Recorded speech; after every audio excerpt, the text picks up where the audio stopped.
나와 신나 볶은 또 신나 샤바와키 신나 뭐 기그러니 짜이 샤바기러니 짜이 뭐 기그러니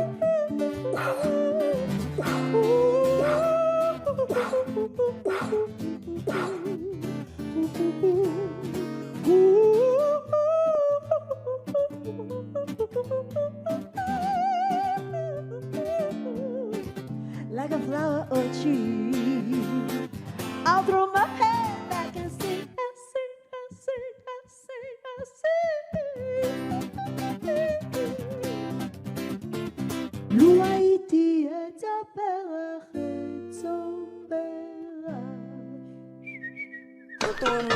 Antuma chayanu na nuka mahu anuri nuka mai nuka waka na anuri nu yuyuwa na wa sinana bukonje tushina shabawaki sinana bukirani tsai shabakirani tsai bukirani awa maunu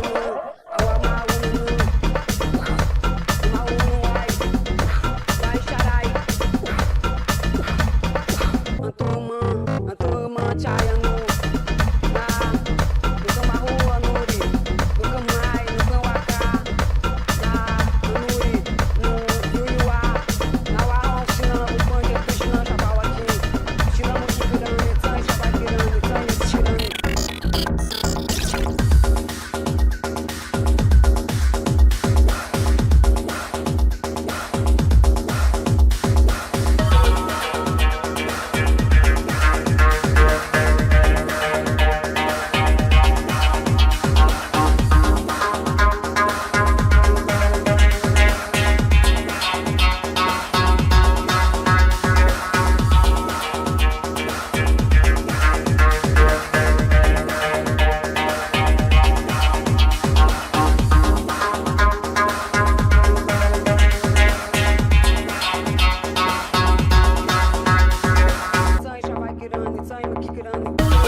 Na wa shina bu pon ke tu shina shava waki.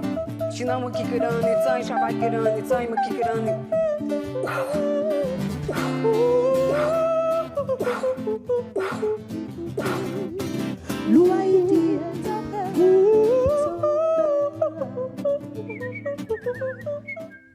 Excuse me?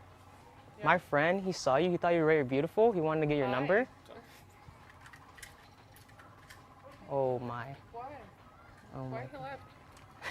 Yep. Now we're talking. That is Clint's girlfriend, and she is part Nephilim too. Welcome back, beautiful and amazing human beings. My name's Luke Rudowski here of thebestpoliticalshow.com, and we will be going live for the next 2 hours discussing all the latest and craziest news developing right now, as of course it looks like the corporate media is having an absolute meltdown in response to the Donald Trump, Elon Musk Twitter space that Kamala Harris was just invited to. I wonder if she will respond, as of course we have a very interesting statement from the current president of the United States as tensions are escalating severely inside of Ukraine and the Middle East right now, as of course there's a lot of other things happening in the interdimensional world, specifically when it comes to the Anunnaki, the spirits, the aliens, Planet X. We'll be getting into all of that, plus a lot more, all here for the next 2 hours. So we would ask you guys to please share this broadcast with your friends and family members,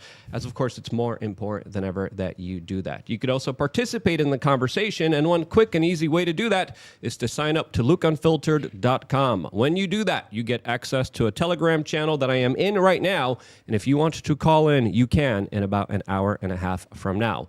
We are also going to be doing our best to read any and all super chats, but we prefer you guys use mysuperchat.com, a service that provides only a 3% service charge and allows your super chats to actually show up on screen. Joining us for today's very interesting conversation is Billy Carson. Billy, for the people who don't know you, who are you and how would you introduce yourself? Well, If you can't just pick up the microphone. Okay. Sorry about that. The short version is I create ripples in the space-time continuum that alter future realities in the third dimension. Very well said. I am intrigued. I am extremely interested. I've seen a lot of your stuff, definitely high-level stuff, so we're very excited to have you here. As, of course, there's a lot of things that we've always been talking about here on this particular independent broadcast that I think you could bring full circle on us with, especially when it comes to this kind of larger interdimensional world that a lot of people are trying to understand now, that there's a larger interest now, I think, more than ever. So Sure. This should be a definitely fascinating conversation. Martha Bueno is also here as well. She is also a little UFO, right? Yes, of course. I'm definitely a UFO, and I'm just, this is so awesome. So I'm super excited to be here today. I think they call them, what were they? The little, the creatures when you do DMT. She's a machine elf. Machine elf, yes. Martha Bueno, little machine elf, is also here. And the Nephilim, Clint Russell, is also here as well. Nephilim in the house. I finally found a Nephilim girlfriend. Thank goodness. I've been dating all these tinies. And anyways, at Liberty Lock Pod, if you want to support my work, subscribe there. I'll follow you back. Liberty Lockdown is the show. And got a new episode that dropped yesterday that's already doing good numbers. So thank you guys for checking that out. Also, it was with an Elijah Schaefer last night. That show was insane, and I'm happy to get into it today. So let's do it. Steph. Hi, everyone. This is Steph We Are Change. I'm the official button pusher of this show. You can find me on X at StephWRC. All right, let's just get into it. As, of course, everyone is still talking about the larger space that happened between Elon Musk and Donald Trump a couple hours ago. We were live throughout the entire duration of it and then gave you our kind of response and feedback from it right afterwards. But it definitely does look like it rifled some feathers within the corporate media that seems to be overwhelmingly responding with negative feedback of something that I would say is extremely revolutionary. As, of course, this almost 3-hour live conversation between Elon Musk and Donald Trump humanized them. It provided us a perspective on these two individuals that you never see with politicians. As, of course, podcasting now is becoming an important role in campaigning, and I thought the conversation was very interesting. But the more interesting thing that I saw was the corporate media, that of course is slanted, is very politically biased, as you could see here from the Time magazine coverage of the two candidates running for the president of the United States right now. And I think, personally, they're a little peeved, as Elon Musk also tweeted the ratings and the numbers of audience members that CNN has, CNBC has, as of course those numbers are going down dramatically as Elon Musk is proclaiming that 1 billion plus people we're listening to this larger space. Now, I don't know if it's 1 billion. It's a lot of people, but I think this is revolutionary in many different ways. And I think this is a kind of beautiful sight to see. It started off a little rocky. There was 30 minutes of like, oh crap, oh no, it failed. It went down. What's going to be happening here? But I think this is a kind of renaissance of independent media, of free speech that is absolutely beautiful. And Billy, you've been in this space for a while. What do you make of the conversation that happened last night, along with the larger lines of this larger kind of shift and trends in media? Well, I think it really opens up the world to get access to these people and see them for who they truly are. It gives a person to, like you say, be humanized and to express themselves and to answer questions. I know they had some technical difficulties and some glitches along the way, but that's to be expected when you have a revolutionary type of a system or a new implementation of a platform that has never really been used in that way before. I don't think there's ever been that many people on a space before. I could be wrong, but I don't believe so. And I think that, to have the two of them there talking back and forth and have people listening and trying to be able to comment, I think it's revolutionary. We're looking at a situation where mainstream media news, those news outlets, they're going to be the thing of the past, the old way. The new way is instantaneous access to information, podcasters, alternative news sites. That's where everything is going, and that's where you're going to begin to see in the future people campaigning are going to go. They're going to go where the people are. Well, Vivek did exactly that over the past year, and RFK Jr. has done the same. Basically, anyone that is trying to appeal to the populist movement, forget the left or right, just the populist movements broadly, they have no choice because the media is going to black you out. Mm-hmm. So you have to go the podcast route. The good news for them is that the podcast route has as big, if not a larger audience than the current corporate media does. And I think that's what you actually saw is that the flip out was twofold. One, because they realize that they're losing audience share, and that's absolutely destructive to their financial interests. Two, it's also destructive to their propagandistic control. But three, I really think that the reality is they recognize that Kamala Harris can't do what Donald Trump just did. If she were to sit down and have a 2-hour conversation, and let's keep in mind 2+ hours. It was almost 3 hours. Right. Yep. And keep in mind, Elon is not some like grilling interviewer. He was pretty like I was pissed. I was like, no, hit him harder. Like ask this. As an interviewer myself, I was very frustrated. But even that little bit of prodding where you push them out of their comfort zone, Kamala would fall apart. She has no policies to run off of. I really think that that's their big fear is that the American people are getting accustomed to having these kind of humanizing long-form interviews, and Kamala Harris couldn't do it. Joe Biden couldn't do it. No. So I think that's their problem now. Yeah, I really do. Kamala Harris can't have an extended conversation for anything. To be honest with you. She doesn't...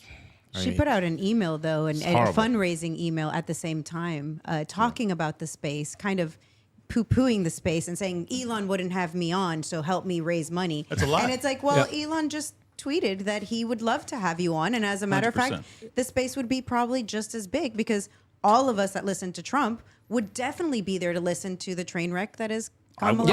I can't believe I would say this, but I would love to hear Kamala Harris speak.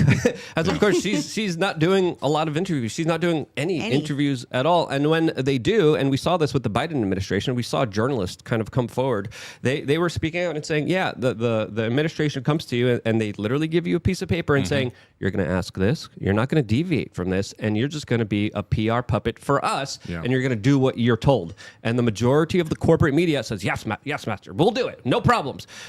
Which is something that, of course, gives the viewing audience two choices. You could have that curated marketing PR, which is all meant on deceiving you, on lying to you and regurgitating their kind of PR lines to you, or you could have a real authentic kind of conversation that's in the flow, that's not really scripted, that's 2+ hours long. And this is why podcasting has kind of taken off. And to me, it's just as revolutionary as the first kind of televised presidential debate that happened between Nixon and JFK. That debate, for the people who watched it online, back then, the people who watched it on the TV back then and not the radio overwhelmingly thought that JFK won. The people who listened to the radio thought that Nixon won.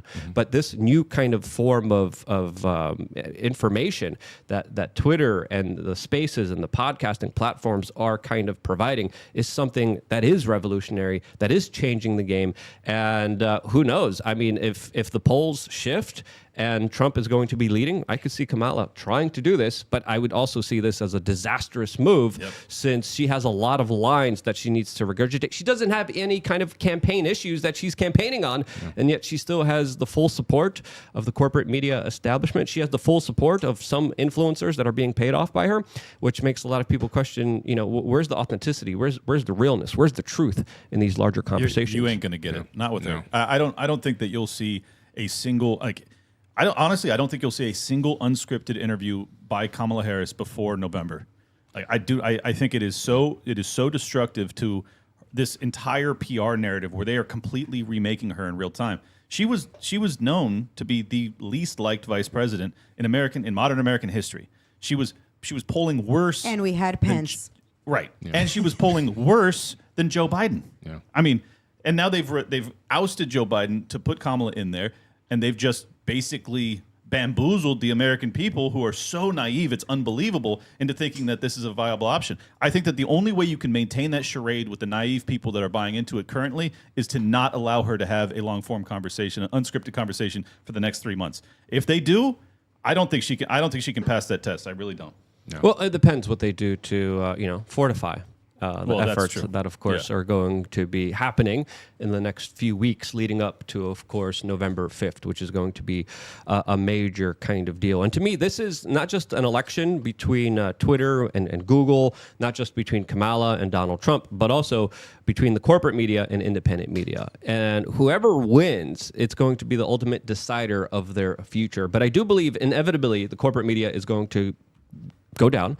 They're in decline. New York Post has a very interesting article highlighting how the CNN boss is talking about how the network is facing an existential crisis. Good. And it's planning on eventually switching away from cable television. And for me, dealing with the corporate media, having them lie about me, having them slander me, having them just run psyop after psyop on the American people, lie them into wars, lie them into bankruptcy. They run headlines talking about how printing trillions of dollars won't cause inflation. That's a literal article that they're running, that they're trying to pass through you, that they're trying to bamboozle you with, and I'm just sick of it. So they deserve to go away. Let's just be honest here. If the other side wins, there's going to be more kind of fortification efforts to make sure that they stay alive. And I think this is why they're so active. They're so engaged right now. And that's why they're trying to provide their own kind of bias and spin on everything that's happening right now. This is why they won't let Kamala speak unscripted, is because the only way that they can reinforce or fortify is if you have a plausible case that she is actually a viable candidate. If she actually gets to speak openly and says some wild stuff and proves that, okay, yeah, no one would actually support this lady, well, then that entire charade falls apart. There's a perfect example. Trump agreed to do 3 debates with her, and she goes, oh, that's great. He agreed to the ABC debate. And then she just pretended as if the Fox one was never part of the negotiations. She intends to go into friendly territory exclusively for the next 3 months. I don't know if she'll be able to do it, but she's going to try. 100%. That's why they don't have her on right now. They need her practicing. Yeah. Yep. She's probably being trying drilled. to memorize lines. She's being drilled and drilled and drilled. And, it's great. I saw a side-by-side of 2 of her events, and it was word for word, which is common. 3 events, yeah. Yeah, it's common. I'm, as somebody who Trump ran for does it office, similar. I know that's what politicians do. They have a speech, and they just prepare it. But she was so polished and perfect in delivering the exact same speech every single time. And that's just what they're going to do. They're just going to prep her. And the general public doesn't realize how everything is scripted to the highest level. Everything is theater. Everything is fake. And I remember covering multiple events with Condoleezza Rice back in the day when Bush was still in power. And she was doing a number of public events. And I went to all of them. And she was doing Q&As that were, pre-selected. But for some strange reason, they were asked the same question every event that she went to. And then she went on the Jon Stewart show, who then at the time was a contentious person against the Bush administration. But Jon Stewart literally asked the same questions that they were asked to her during the Q&A sessions. That hurts my feelings as a former believer in Jon Stewart. Yes. So even the guy that's anti the Bush administration is reading off the script, reading off every single question. I'm like, crazy. Wait. I was watching the show afterwards because she was doing the tour in New York City. I was at all of her events, and I was like, this is the same thing.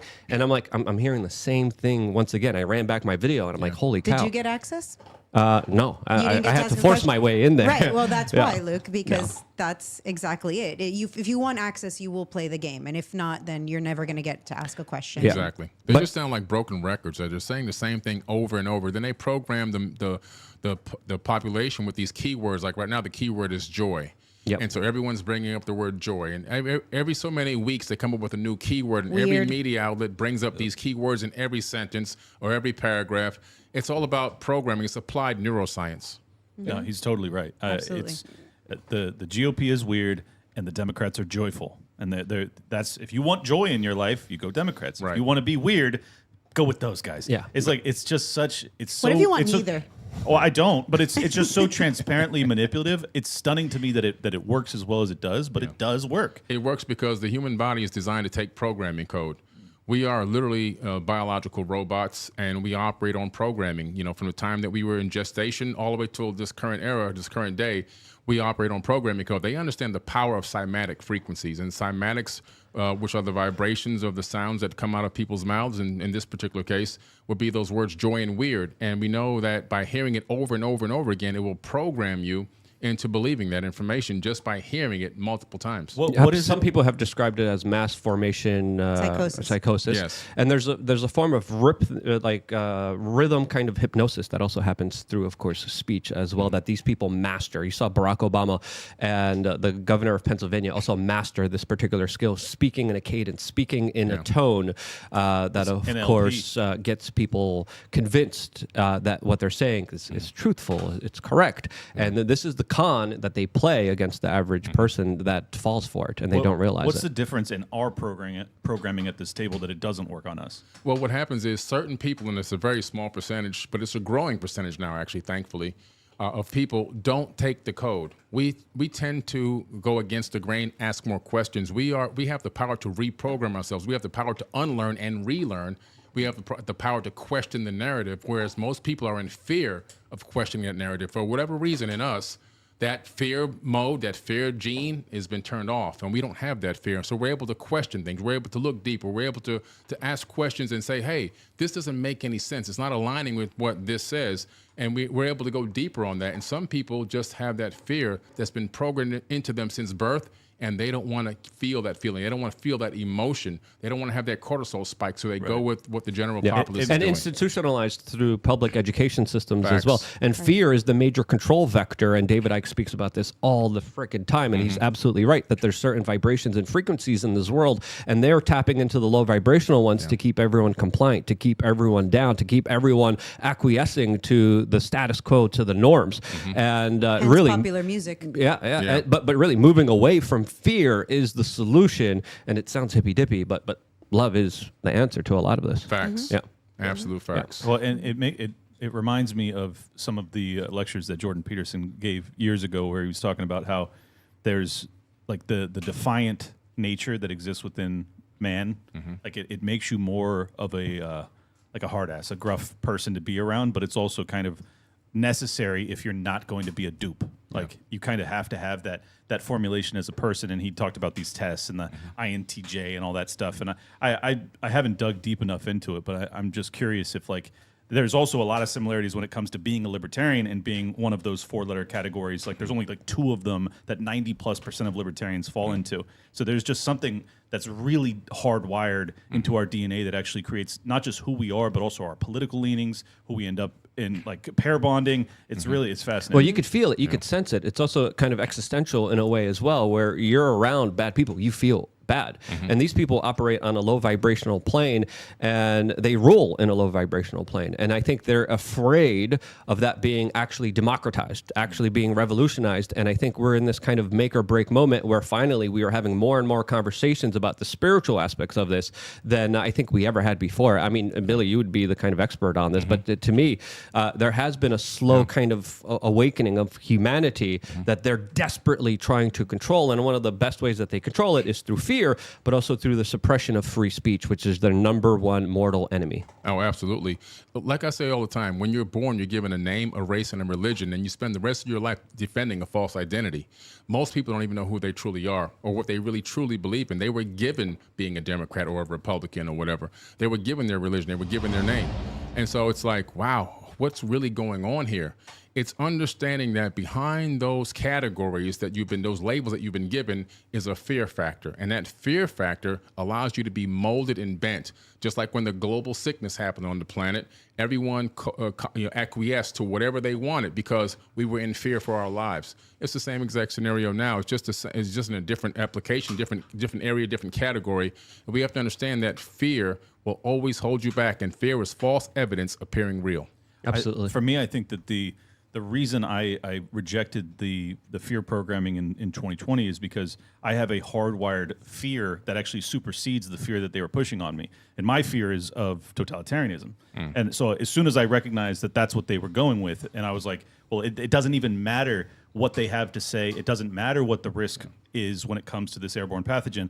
I know what comes with going with their programming. So it was like, it genuinely, from the very beginning, they had no power over me. And I think like it's only the people that understand the history of totalitarianism had that instinctual reaction. This is an interesting tie-in because I just referenced Jordan Peterson in a very positive way, which makes his failure during those years even more astonishing because he knows the horrors of totalitarianism way better than I do. Yeah. And yet he did not have that instinctual reaction. I find that fascinating. Well, he came around eventually, but he did promote a kind of rushed experimental, Exactly. Yes, he did. Thing that He's like, "Now leave me alone." That we probably will be talking about in just about 40 minutes from now on another platform that allows us to actually have the total free speech to actually fully discuss it in a real way. Now, one of the things that was really kind of interesting to me, and I might be just looking into it too much, but Donald Trump and Elon Musk specifically said that they would be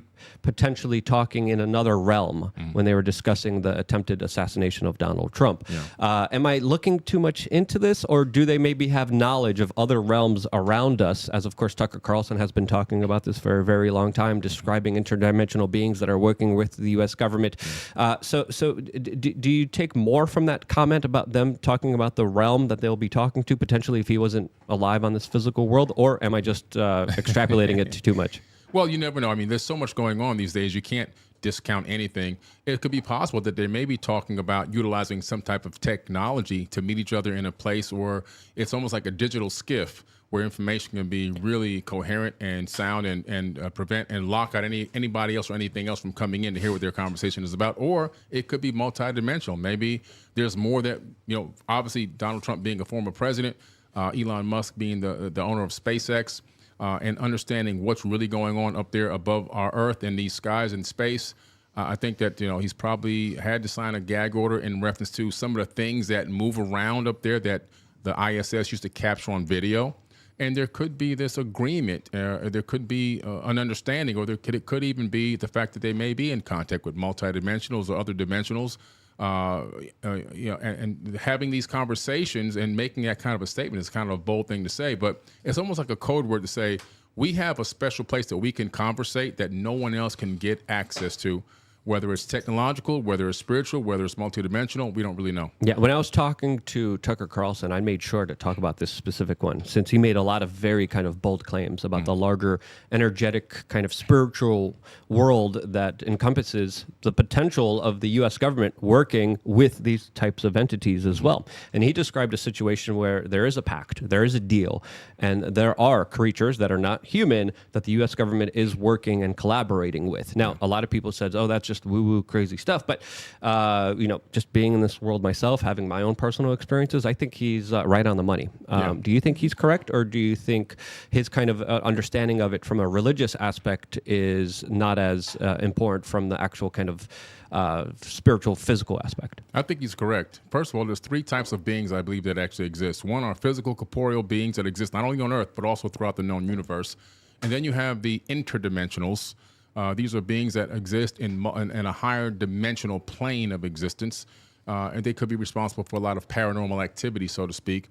And then you have the multidimensionals.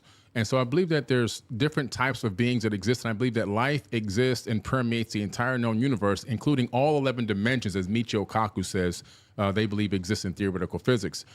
So no matter where you look, there's going to be life, no matter higher dimensions, lower dimensions. And if I'm in a higher dimension and I understand the subatomic frequency of the third dimension in this universe, and I have the capability of phase shifting my subatomic frequency to match it, I can walk right into the third dimension from another dimension. There could be people out there or beings out there that have acquired this level of technology, and we could be interacting with them right now. Do you think that the interdimensional beings, is that what kind of our barbaric rudimentary civilization would describe as angels and demons? Is that your belief as to what they actually are? That's exactly what I believe they are. They're describing these beings as angels and demons because they don't understand what they are, who they are, where they came from, how they got here. Apparitions, paranormal activity, a lot of that could explain beings that have, are taking a peek into our realm.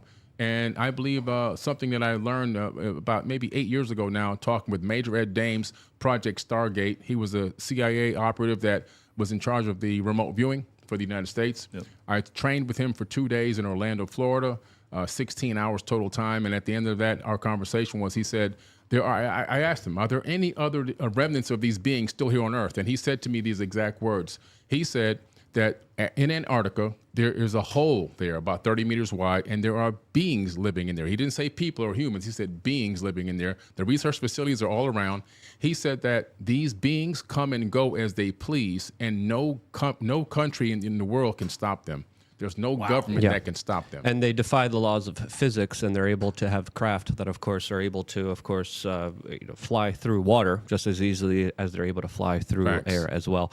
And I've talked to a lot of high-ranking government members. I had some on-the-record conversations, some off-the-record conversations, and this stuff might sound crazy to some people, but what you're saying is absolutely true.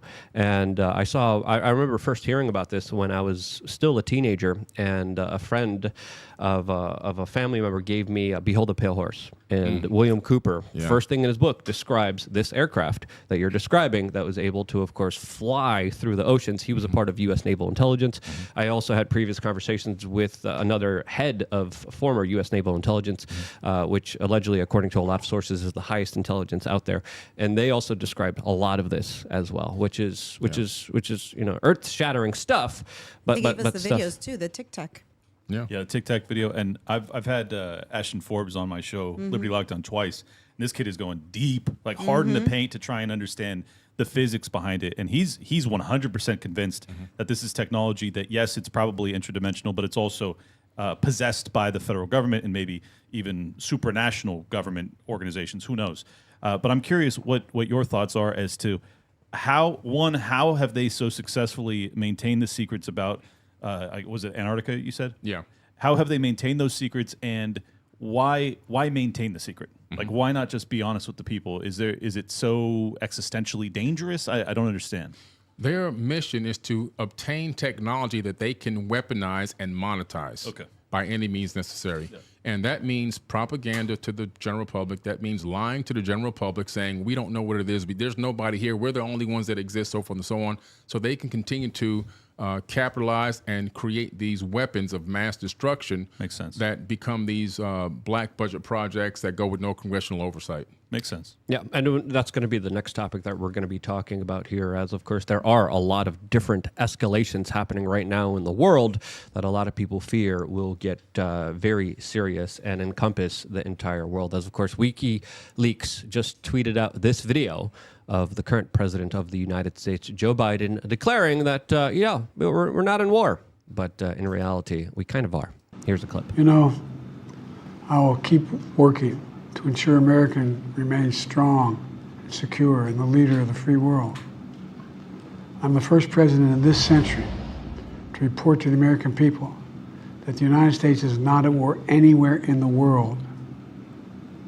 We'll keep rallying a coalition of proud nations to stop Putin from taking over Ukraine, doing more damage.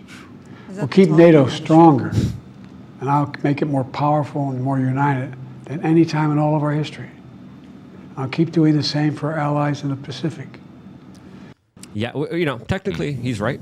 we're not at war, but we're financing a lot of it. And we're escalating a lot of situations like we're seeing right now in Ukraine, where, of course, they just started a new offensive on Russian territory as Vladimir Putin is lashing out and saying that this is his red line. As, of course, it does look like Ukrainian troops are holding their ground in the Kursk region, and the Russians are having to, of course, move away some of their soldiers in order to deal with this larger kind of incursion that's happening on their own territory and their own country. Now, throughout my own kind of research and conversations and interviews I did, there was one particular person that I spoke to, the former Canadian Minister of Defense, that says a lot of what a lot of other people in government say, and that's these kind of entities play a role in stopping a lot of nuclear wars from actually happening, and that the world has been close to a lot of nuclear wars, but all of them have been stopped by these kind of entities. I don't know if there's any kind of merit or truth to this, but I think you would know more about this than I would. Oh, there's a lot of truth to that. He hit it right on the head. He's exactly right. As a matter of fact, back in 2001, Dr. Stephen Greer got together a group of former military officers, former nuclear scientists, rocket scientists, and the men that actually had the code to activate nukes. That's one of the hardest jobs to get in the world.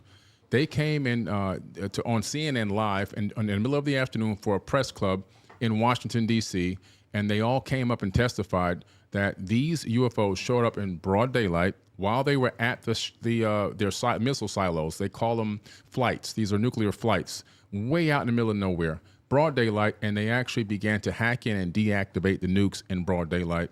They even had procedures that they would talk about that they had to do when one showed up, how they would have to go in and one officer would stay outside and report back to base exactly what he sees and what's going on. And they started showing up at flights all over the world and shutting down nukes, deactivating nukes.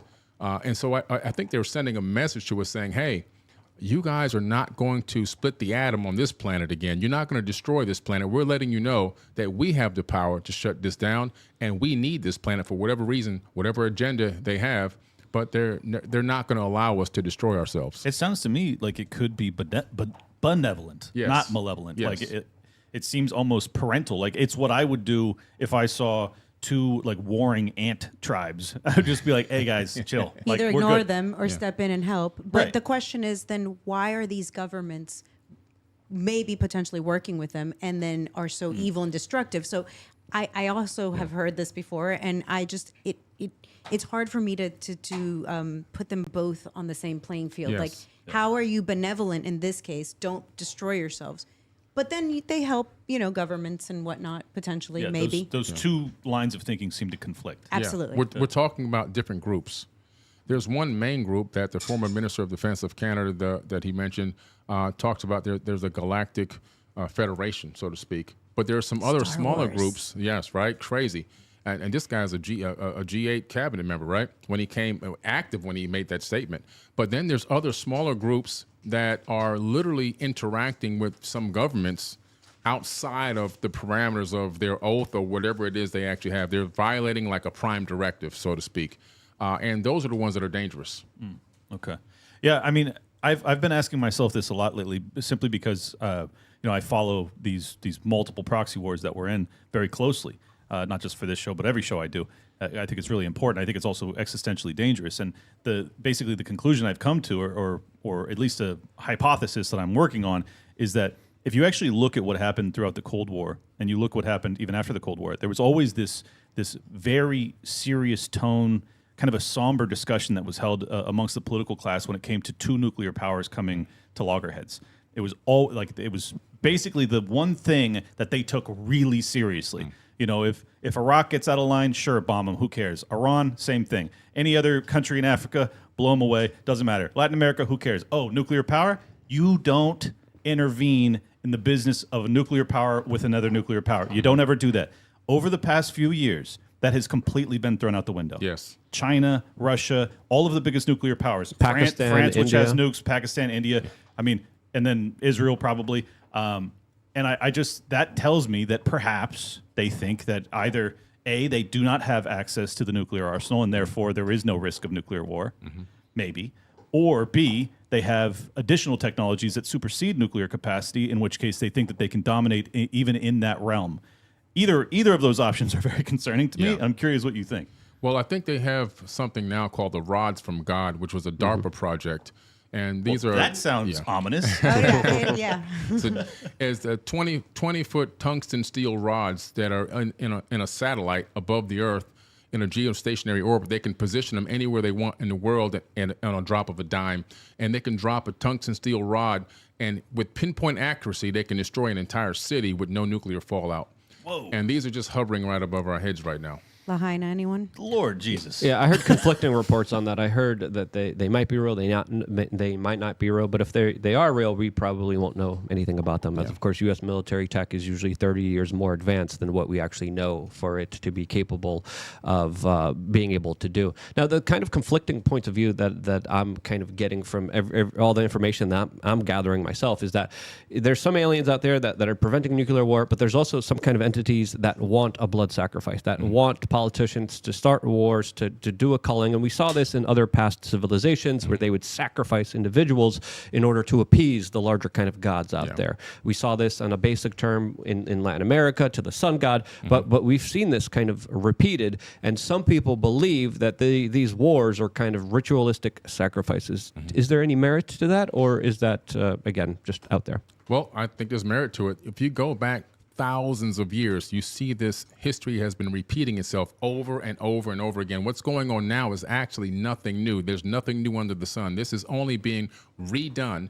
And these wars were these sacrificial wars, these culling wars. You can find them in the Epic of Gilgamesh, which is an ancient Sumerian tablet that's located in the British Museum. And in this tablet, you discover that Enlil, a.k.a. Yahweh in the modern-day Bible, decides to have these wars to cull humans and reduce the population just at the drop of a dime. Oh, they're making too much noise. Call them off. He would say, he'd send his military out, spray something on their crops, dry the crops out, let them starve to death. He would go and have battles in different areas and regions and take over the people, kill the people, and bring back the spoils of war. And so this thing... Sounds like Bill Gates. Oh, listen, it's crazy. This has been going on for a very long time. That's just one example of dozens and dozens of examples where there seems to be these ritualistic wars that they have to take back control of populations, take control of resources, to honor Anu or many other of these quote-unquote gods with the lowercase g that existed. And there's nothing new going on here. They're just doing the same thing over and over again. I think the best example of that is the war in Ukraine. I mean, if the casualty figures are accurate, we have not seen a bloodletting like this in generations. Well, Musk and Trump said that the number is probably close to 500,000, if not higher. And those are the low estimates of how many people lost their lives. Crazy. Predominantly Slavic men that are also in a larger population decline, which is kind of worrisome because if you look at everything that's kind of going on, you do see less people having families, less people reproducing, and you do see this kind of new group of kind of elites who want to live forever. So I think this, as well as the kind of larger kind of themes of transhumanism are something that really is coming into a kind of make or break moment for humanity as well. Well, you know, the reason why they're doing this and why they have no qualms in reducing populations and sending people off to war to die is because of two things. The first thing, of course, are the AI and machine learning capabilities that are developing and increasing at an exponential rate. And the second thing is their ability to take a skin cell from somebody, turn that into a stem cell, create a group of stem cells that can be then turned into a synthetic embryo, and they've grown synthetic embryos. They claim that they terminate them after so many months, but what is stopping them from utilizing that technique to create an entire population of pre-programmed people, pre-programmed genetics, talking about biological robots that will obey their every wish and command, and slowly but surely allow people like us, the real biologicals, to just kind of slowly just, die off. Well, that explains 2020, doesn't it? Well, the experiments that they do, specifically when it comes to human-animal hybrids, is something that's absolutely daunting. We saw the Chinese kind of do this a little bit openly, but there's also a lot of other stuff that happens behind the scenes that the general public has no idea about. But they've been messing with human genetics and creating new forms of human beings on such a larger kind of ungodly scientific level that it is absolutely concerning because you could only, you can't even imagine what they're probably cooking up in the lab there. Oh, I think Yao Ming was a super soldier. I'm not even kidding. Yeah. He was the center for the Houston Rockets. If you look at this guy, he was like almost 8 feet tall, like 300 plus pounds. Tell me any other Chinese dude that looks like that or even close. I mean, there's a lot of them, so if there's going to be an anomaly, it's going to happen in China. Of course, it could happen. I'm just saying, like, that was so anomalous, it's unbelievable. And then to have him also be athletic to the scale that he can actually play in the NBA at that size. True. Well, this is very now, unusual. This is now open that the Chinese are working on genetically superior soldiers that are going to be resistant towards radiation. Yes. So this is a literal thing that's going on. This is not sci-fi. The Chinese government literally is working on genetically engineering super soldiers that have specific genetic superior traits that will allow them to defeat any kind of army that stands in their way. Not only stronger, not only smarter, but also resistant to radiation. Specifically. That's a literal thing It's pretty that's incredible. going out there. Yeah. Exactly. To prevent despooling of the DNA in case of excessive radiation. But if this goes all the way back to thousands of years ago in the Sumerian tablets, where you discover that in the Epic of Atrahasis, the gods called the Igigi, which were the working class gods, who were doing a lot of the labor on Earth, according to the ancient tablets, that they were digging out the canals and building cities, and they were laboring hard. They got tired of the work. So what did they do? They went to the camp of Anu, Enlil, and Enki and said that if you guys don't reduce our load, we're going to attack you and we're going to have a coup and take over. And so Enki makes a suggestion in these tablets. Think about this. This is ancient tablets. He says, there's an existing being on this planet. We can add our essence to it and get it to bear the load. And so an agreement was made to genetically modify potentially Homo sapiens' cousin at the time to get it to become the laborer for the Anunnaki, which is just crazy. Oh, that's a dope story. Yeah. I've never heard that. That's in the Epic of Atrahasis, and also in the Enuma Elish, another epic that occurred in total different times, but both still thousands of years old. Wow. And so it's the same thing happening all over again. Yeah. Nothing's changed. I have the article here pulled up by NBC News because a lot of people in the comment section are saying this is sci-fi, this is made up. This is NBC News 2020. The title reads, China has done human testing to create biological enhanced super soldiers, says U.S. top official. And they described everything that we're describing here very akin to Captain America, which, of course, especially when you have this kind of rat race for resources and this larger kind of geopolitical conflicts, of course they're going to be working on this type of stuff.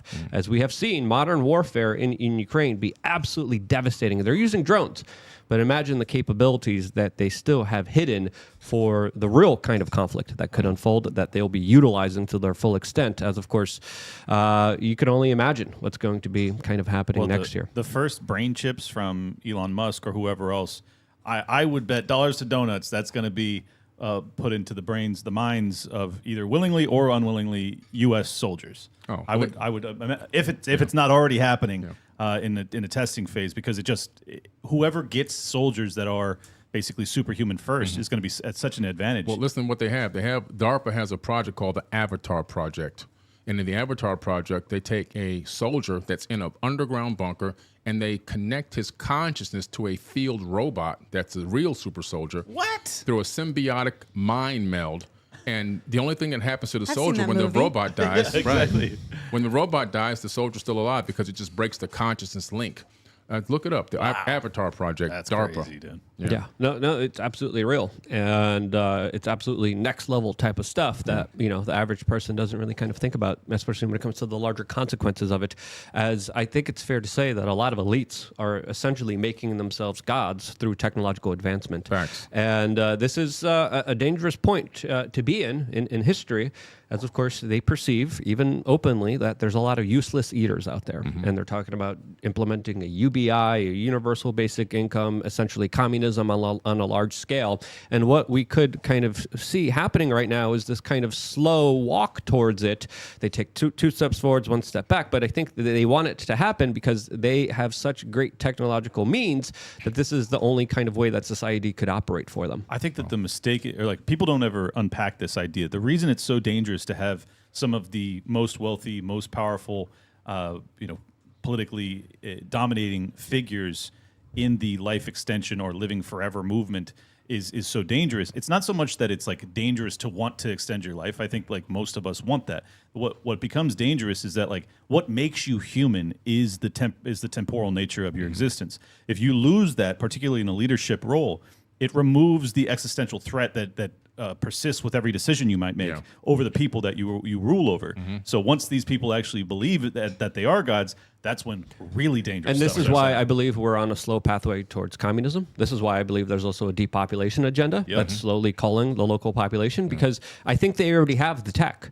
And they're like, okay, now we just got to implement other stuff so we could, of course, have it forever. Yeah, no, the tech exists. It's in Harvard. So Harvard University, scientists there were able to take mice and they were able to extend their telomeres. Telomeres are in human beings as well. Chromosome number 2 was taken out and fused together. This is in ancient times. According to geneticists, about 200,000 years ago, it's an artificial mutation. Telomere caps are put on each end, and when the telomeres run out of genetic material, that's when your body starts the death process. Well, they learned how to stop that degradation of telomeres in rats and get them to live 3 times their normal lifespan at Harvard, which is crazy. That's all true. I've read that before. So And a lot of people believe NAD plus is something that helps people extend their telomeres. Some people believe stem cells do that as well. But that's what's known to the general public. But there's comments also made by Jared Kushner that I think are very fascinating. He, of course, is the son-in-law to Donald Trump, as he says that he could, quote, live forever thanks to exercise and advances in science. He described how he gave up alcohol. And I mean, especially with his kind of larger kind of symbolic gestures that he usually puts out there to the general public, he probably will be living forever. And what does that mean for everyone else that won't? Well, it means if we don't take back control of this planet, they're going to sell us time. Yeah. That's the next big monetization. what do you mean by sell us time? That was Well, divide yourself by classes. If you make this amount of money, or you're in this particular class or in this private group, then you can live for 200 years.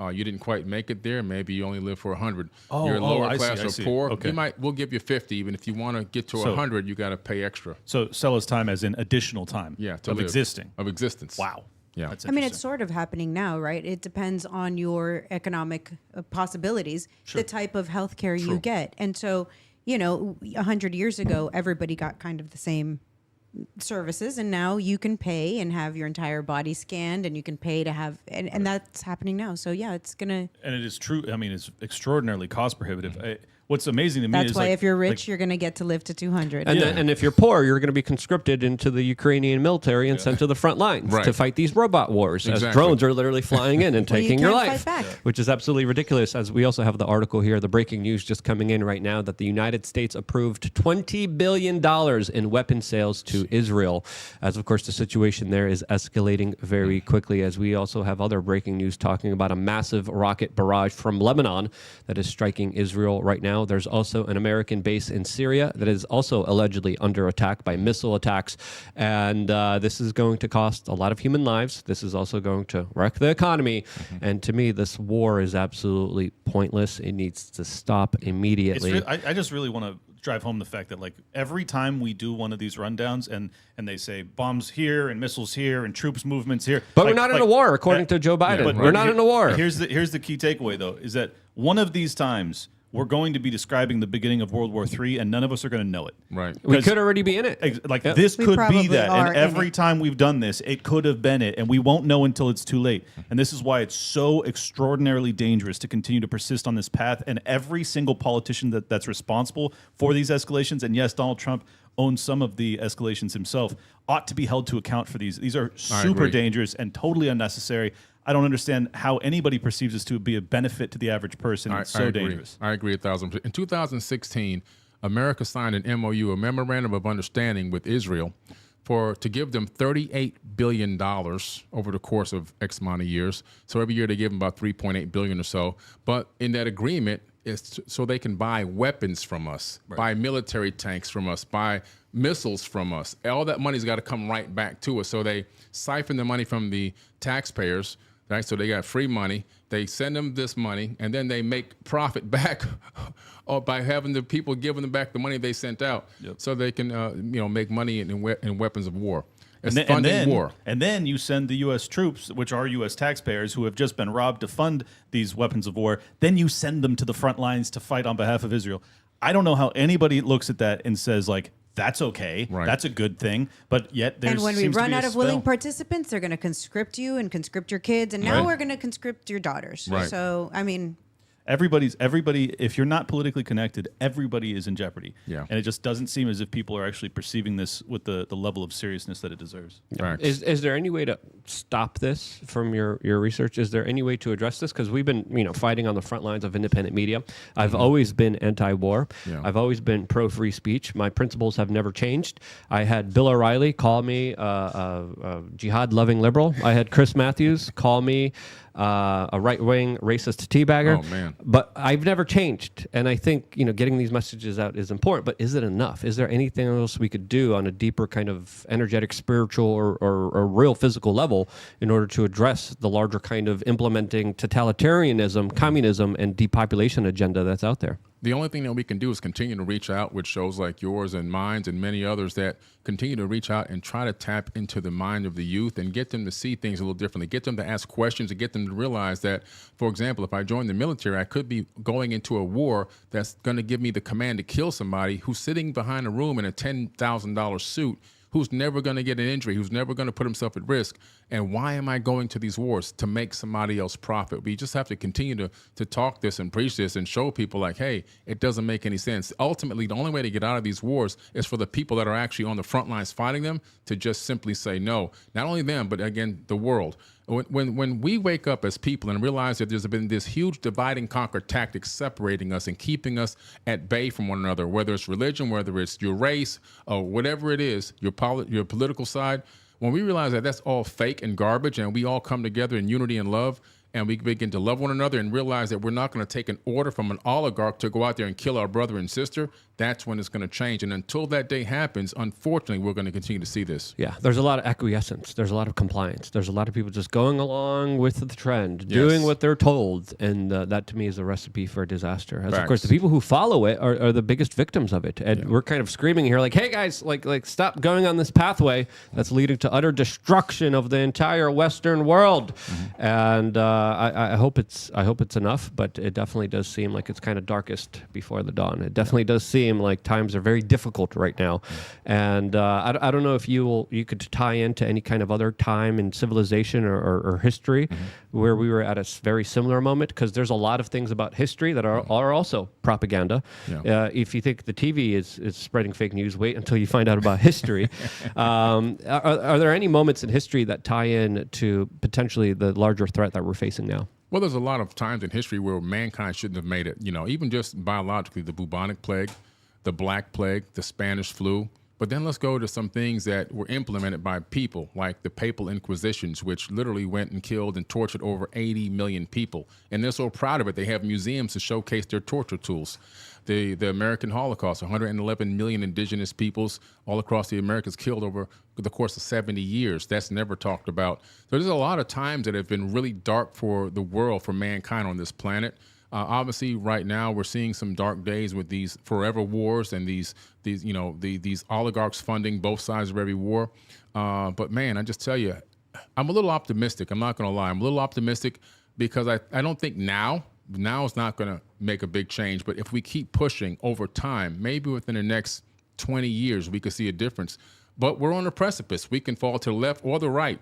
It's just, it's really touch and go right now. Yeah, it is. It's not boring, right? Yeah. It's definitely a challenge. I never definitely a battle. I never feel like I'm going to struggle to have something to talk about when I come on the show. So It for feels that, good for my nerves. Terrible, Yeah. terrible that there's so much danger in the world. But yeah, it makes for good conversations. Do you believe that maybe there's a potential spiritual awakening happening right now that I've heard a lot of different people, different groups that I'm surrounded by talking about? There's a little bit of synchronicity and some We're in a great place right now in terms of people waking up, which is the only thing we have working on our side.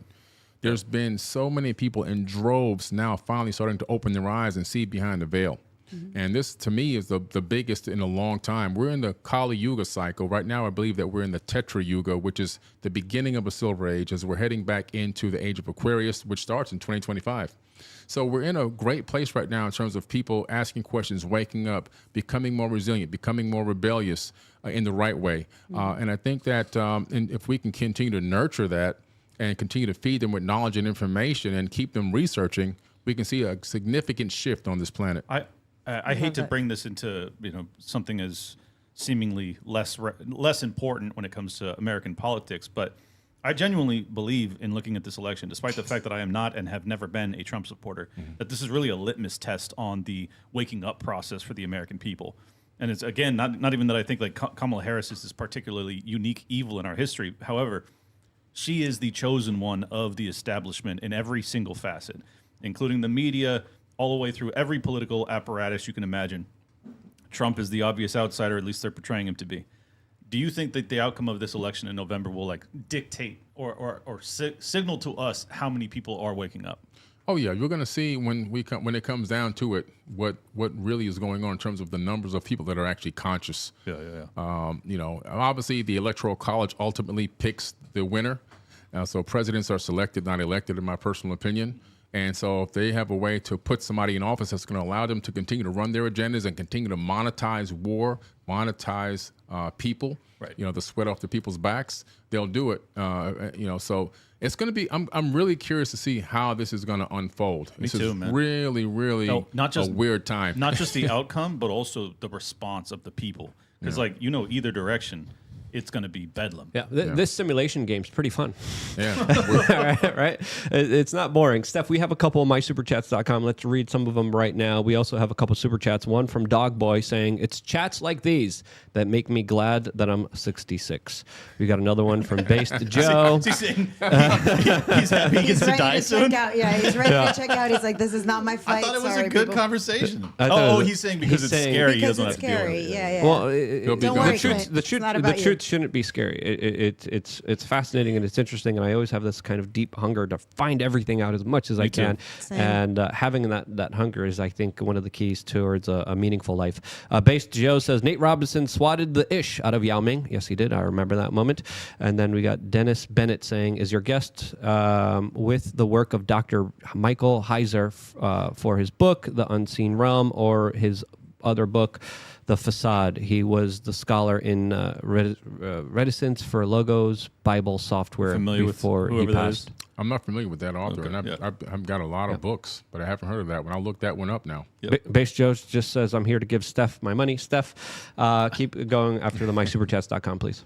Sure. We have Jeff Perrine saying, Billy, what are your thoughts about Genesis chapter 5's genealogy being a larger prophecy, with the meaning of the name spelling out a sentence about the Son of God's death bringing man rest? Well, I think, Genesis is interesting because Genesis is predominantly copied from this ancient Sumerian tablets. In Genesis, you have a tale that's coming out of the Enuma Elish and the 7 tablets of creation, and also the Epic of Atrahasis, some of the Mahabharata, a little bit of the Vedas as well. But in the book of Genesis, you discover predominantly the information coming out of the Sumerian tablets written in cuneiform that Isis is frustrated because the baby that they keep trying to clone and reproduce isn't working out. And there's a famous cylinder scroll in the British Museum where she says, I'm going to take an egg out of an existing being and put it in my womb and carry it to term. She carries this baby to term for 10 months. And when she has the baby, she holds it up and she says, my hands have created it, the first Adamu, which means first man.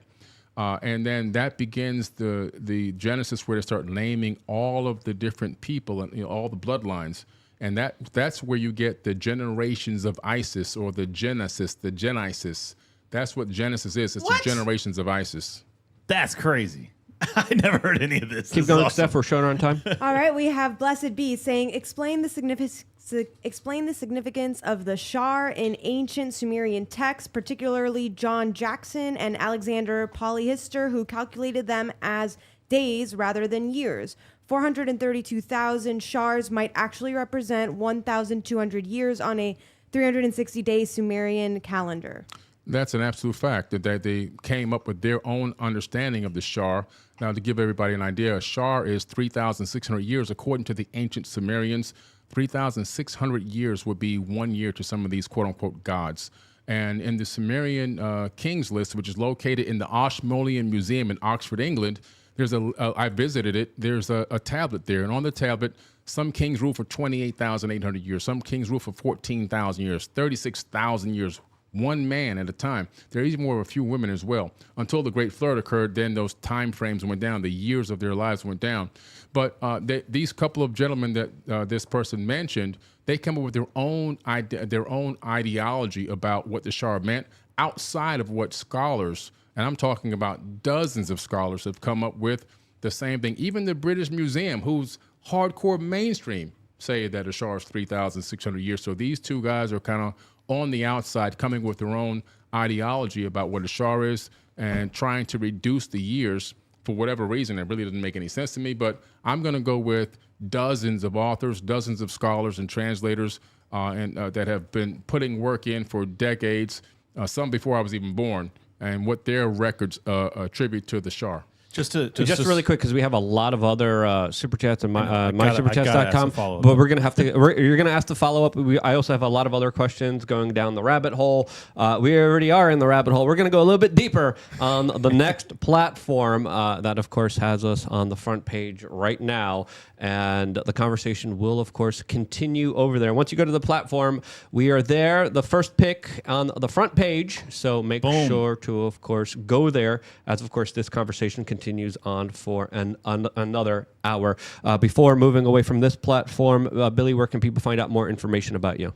They can just go to 4biddenknowledge.com, or look me up on any social media platform, 4, Forbidden Knowledge. Yeah, I kept looking by spelling it. And don't spell it. It's the number 4. It's the number 4. And we have it linked in the description in case people are looking to find it as well. Martha? Bueno for Miami on IG and Twitter.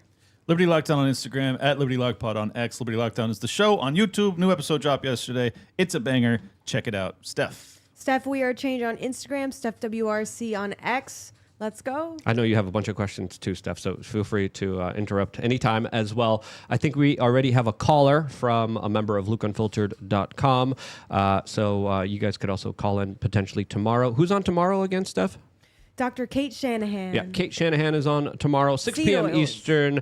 We're going to be discussing health and wellness, specifically here on this particular platform that we're now leaving, going to another cool one, which you should vote with your clicks and go over there now, as of course the conversation continues dude, in if a if real people don't totally. follow us, if people don't follow us over for the second half of this one, they are crazy. Yeah, I don't know what you're doing. Being on this technocratic, censorious, totalitarian Big Brother platform, go over to Freedom Land, where we can't even mention the platform on this platform. What does it rhyme like? Just because we're too humble to talk about it. Exactly, we're very humble on the best political